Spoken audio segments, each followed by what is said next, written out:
Strict new rules have been proposed which could bring about the end of risky lending and easy mortgages. The Financial Services Authority says the measures are common sense.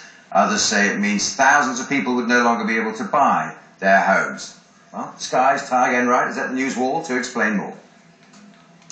Andrew, proving your income, showing you can afford your mortgage if things take a turn for the worse.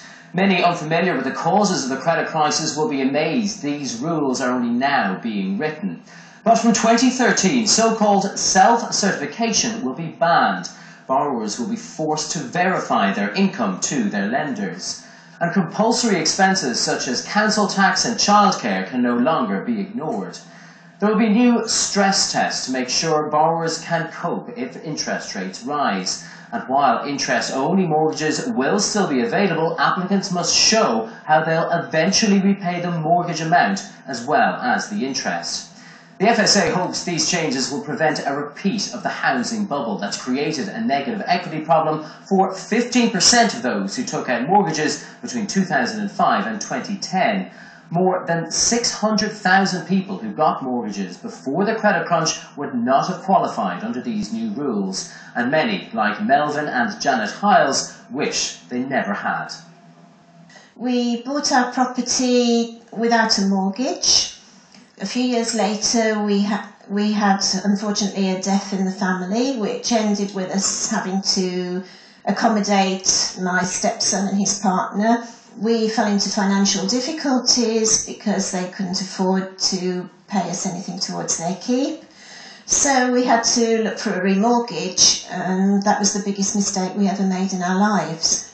During the mortgage application process, apparently the broker destroyed the letters from our employers stating how much we really earned, knowing that we wouldn't get a mortgage on that basis, and inflated the figures by about 3 times what they should have been, and we found ourselves with a mortgage that we couldn't afford to pay back.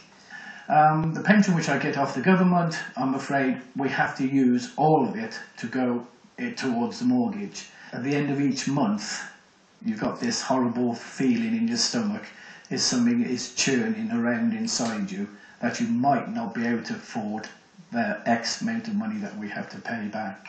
If I lose any of my work or my income, then we're just not going to be able to afford to pay for it, and it's just a constant lack of security and worry over our daily life, really, because it never goes away.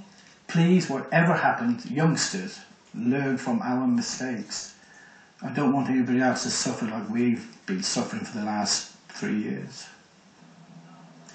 Well, a steady recovery in the property market has proven elusive as the banks have turned their backs on what the FSA calls the irrational exuberance in lending before the credit crunch.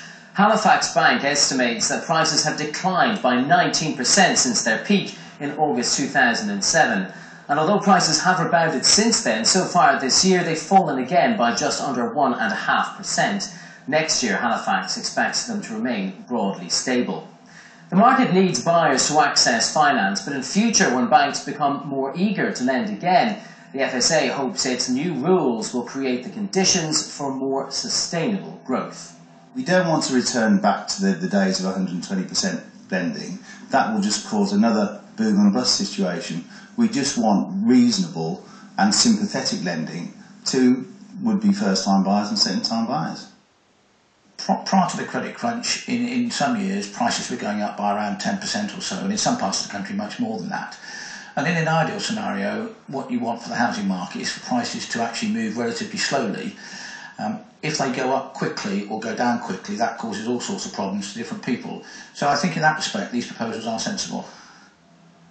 House prices aren't just influenced by mortgage availability. The supply of new homes also has a role to play. Builders aren't building as they were, and that's causing problems for buyers, particularly in London. That's another issue to address, but these plans should ensure that in future no one borrows more than they can afford.